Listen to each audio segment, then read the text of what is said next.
గన్నవరం మాజీ ఎమ్మెల్యే వల్లభనేని వంశీ రిమాండ్ను పొడిగించింది. విజయవాడలోని జిల్లా కోర్టు ఆత్కూరులో 9 ఎకరాల భూమిని కబ్జా చేసేందుకు యత్నించారని నమోదైన కేసులో వంశీ రిమాండ్ను ఈ నెల 15 వరకు పొడిగించింది. మరోవైపు వంశీ బెయిల్ పిటిషన్ పైన విచారణ వాయిదా పడింది.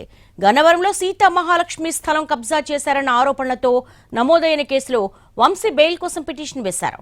ఈ పిటిషన్పై విచారణను ఎల్లుండికి వాయిదా వేసింది కోర్టు. గన్నవరం టీడీపీ కార్యాలయంపై దాడి కేసులో వంశీ ప్రధాన అనుచరుడు రంగాను సిఐడి కస్టడీకి ఇచ్చింది కోర్టు. ఆయన ప్రధాన అనుచరుడు రంగాను రేపటి నుంచి 3 రోజుల పాటు ప్రశ్నించనున్నారు సిఐడి అధికారులు. ఉదయం 10 గంటల నుంచి సాయంత్రం 5 గంటల వరకు విచారణ కొనసాగనుంది.